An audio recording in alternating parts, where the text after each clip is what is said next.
pada pembelajaran kewirausahaan pertemuan ke-12 yang akan membahas 2 blok terakhir dari bisnis model Canvas, yaitu revenue streams dan juga cost structure. Teman-teman semuanya, bagian yang terakhir dari bisnis model Canvas adalah mengulas tentang revenue streams dan cost structure, di mana materi ini memiliki capaian pembelajaran. Setelah mempelajari materi ini, diharapkan mahasiswa dapat mengetahui dan menjelaskan kembali definisi tentang revenue streams, mengetahui dan menjelaskan kembali jenis-jenis revenue streams, mengetahui dan menjelaskan kembali definisi tentang cost structure, dan yang terakhir adalah mengetahui dan menjelaskan kembali jenis-jenis dari cost structure. Tentunya setelah teman-teman bisa mengetahui apa saja yang kita pelajari pada hari ini, teman-teman bisa segera mempraktekkan di dalam penyusunan bisnis model Canvas, terutama adalah pada blok yang terakhir, revenue stream dan cost structure. Revenue streams, apa sih yang dimaksud dengan revenue stream? Sesuai dengan namanya, revenue, yaitu pendapatan. Jadi, pada blok ini akan mengulas hal apa saja yang dapat menjadi sumber pemasukan bagi bisnis. Nah, teman-teman, untuk bisa mengisi tentang revenue streams, kita harus mengetahui tentang jenis-jenis dari revenue stream. Nah, apa sih jenis-jenis revenue streams? Revenue streams yang pertama adalah asset sales, yaitu pemasukan dari penjualan produk. Jika teman-teman saat ini menjual buku, maka teman-teman akan mendapatkan pemasukan dari buku yang dibayar oleh konsumen pada saat terjadinya transaksi. Yang kedua adalah usage fees, yaitu pemasukan dari penggunaan hak penggunaan atas jasa yang diterima.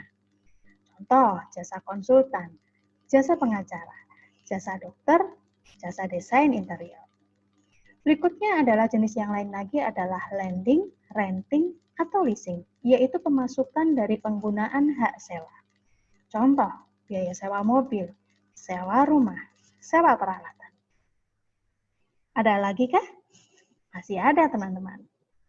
Ada subscription fee, yaitu pemasukan dari penggunaan hak akses yang customer terima. Contoh, biaya langganan paket file, biaya langganan pada fitness center.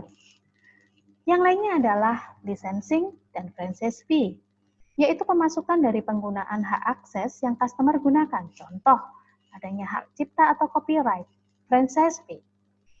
Berikutnya adalah komisi atau brokerage, yaitu pemasukan dari jasa perantara yang customer gunakan. Contoh pada bisnis properti atau bisnis asuransi. Dan yang terakhir adalah dari advertising, yaitu pemasukan dari pemasangan iklan. Umumnya ini terjadi pada perusahaan-perusahaan media massa, entah itu tabloid, entah itu majalah, baik secara online maupun secara offline.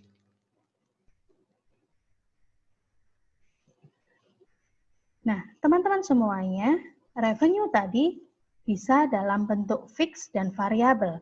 Revenue dalam bentuk fix, seperti yang tadi sudah kita pelajari, bisa berupa asset sales, usage fee, lending, renting, maupun leasing, atau kemudian licensing, subscription fee, dan sebagainya.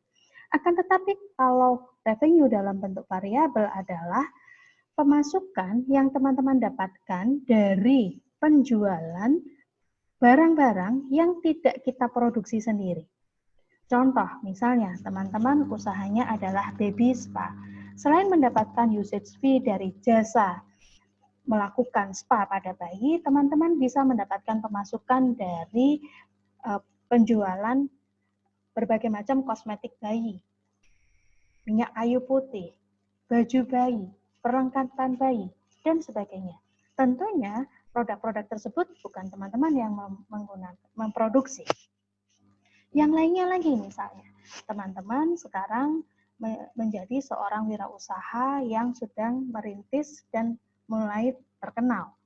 Nah, teman-teman sering diminta untuk mengisi pada workshop, mengisi acara-acara talk show kewirausahaan, dan mendapatkan fee katakanlah. Nah, fee tersebut teman-teman bisa anggap sebagai pemasukan variabel. Kita sampai pada bagian berikutnya, yaitu membahas tentang cost structure atau struktur biaya. Struktur Biaya di sini adalah rincian biaya-biaya yang harus Anda keluarkan untuk melakukan key activities, melakukan apa saja yang sudah dirumuskan pada customer relationship, dan juga biaya-biaya yang muncul dari adanya channel. Semuanya tentunya ditujukan untuk menghasilkan value proposition.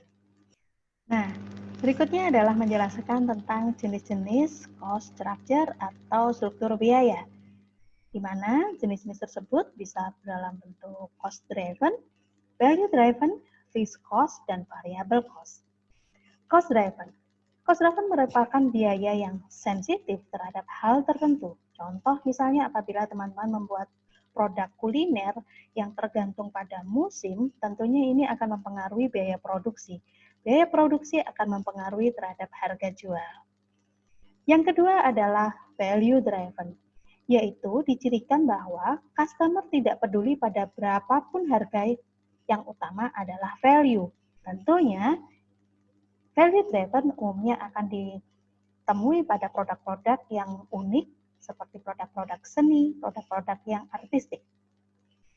Berikutnya adalah pada fixed cost, yaitu biaya yang dikeluarkan tanpa mempertimbangkan berapapun produksinya. Contoh misalnya adalah biaya pegawai, terutama ini pegawai tetap ya teman-teman.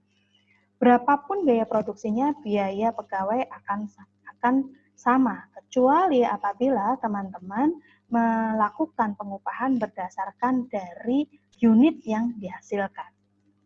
Berikutnya adalah variable cost, yaitu biaya yang dikeluarkan sangat variatif tergantung pada jumlah produksi. Nah, pada variable cost ini apabila teman-teman membayar biaya tenaga kerja berdasarkan dari unit yang dihasilkan, maka biaya tenaga kerja ini masuk pada variable cost, bukan pada fixed cost. Teman-teman semuanya, demikianlah akhir dari pembelajaran tentang 2 blok terakhir dari bisnis model Canvas, yaitu tentang revenue streams dan juga tentang cost structure. Semoga bermanfaat. Terima kasih.